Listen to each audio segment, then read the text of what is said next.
So we're talking about now the psychology of selling, guys, and how we can use psychology not to trick people into doing something they wouldn't normally do, but to bring them closer to us and help them understand how we can serve them fully with our products and our services and our knowledge and whatever it is that you're offering. So we've talked about a couple so far that but is a cancellation word. It cancels out everything that was in front of it. That however is but in a tuxedo. That the improv theory of yes and is very helpful for inclusion. It's a very elegant way to disagree with a persnickety prospect or client. So they make a bold claim, and rather than disagree with them, you say, like if they said something like, but the risk on that would be huge. Yes, and the return on investment would also be huge. So now you've disagreed, but in an elegant, agreeable way. So this is all psychology, and it's very, very helpful. We said earlier that if you have a minimum investment at your company, for example, I want you to stop talking about the minimum investment. If the minimum investment at your company is $5,000 and you put it into the conversation, the other person can't stop thinking about $5,000. Right. They would actually say, when you say, what would you like the your first ticket to be? They go, well, you said 5,000 is the minimum, I'll do 5,000. There's no logic behind it at all, it just was convenient for them. So instead you leave it out and you substitute it with the opposite psychology, something like the average size of the first ticket of most prospects is about $50,000. You've now 10x'd the ticket that you're bringing in just by changing the power of suggestion. And you're not making them do something they wouldn't normally do. Right. You've just substituted the minimum requirement for, and don't lie about it, you don't want to trick anybody, like I said. But if the average is 50, then say it. Yeah. And you can say my successful clients in retirement, and the average first ticket is 50 or so. You're also giving them a word because I want to be successful too. Yeah, that's right. If his successful clients are this, I don't want to be not successful. Let me do this. That's so correct. And like you said, it's true because you're ones that you're having the best results are ones that you've got the larger tickets. Why would he want to be the outlier? Right. Why wouldn't he want to fold in with everybody Right. else? Exactly. Well, I can give you 100,000. Or get one better. I want to be better than that.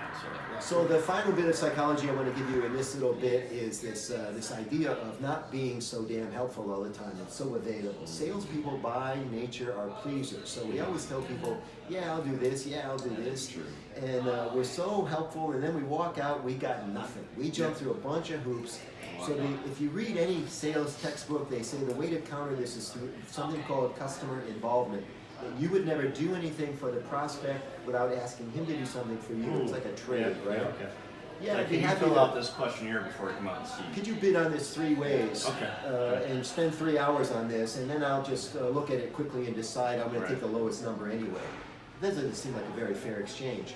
So you say, I'd be happy to bid you 3 ways. Could you introduce me to your boss before I leave the building today, and send me a copy of your org chart when I get back to my office. Now you're getting something in return, or I'd be happy to do that for you if you would do this for me. It's called customer involvement, totally legit. Yep. So I'm on the phone with a prospect who wants to get a couple tips from me about how to sharpen up his presentation skills. And I said to him, well, I don't do tips, but I do breakthroughs. And he laughed and he said, well, I'd be interested in that. Sure, absolutely.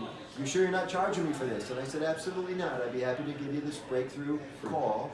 Complimentary. Would you have to spend a little bit of time with me? Would that be a reasonable exchange? And he goes, yeah, of course, I'd be happy to do that. So we do our whole thing. I do a bunch of intake about what he's doing, and he states his claim. He's, about how he feels about a couple things, and he finishes and he says, well, and then I point him in the right direction. Everything's fine. And there's a little dead space now because he's expecting me to offer him something, pitch him on something, because I'm a salesperson and because he knows I have a lot of programs. And he says, well, is there anything else? And I said, well, at this point of the breakthrough call, I normally offer a special training for people like you.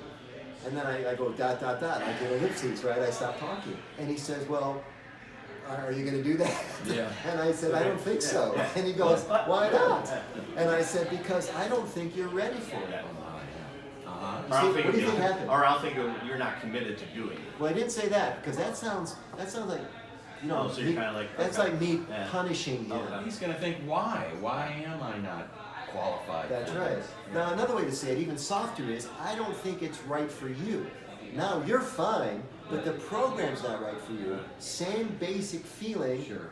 Hold on. What do I have Why to do to can't be I good have enough? that program right? Now, this is just psychology. I'm not playing games with him. I really didn't think he was right for the program, right? Because of some things that he had said.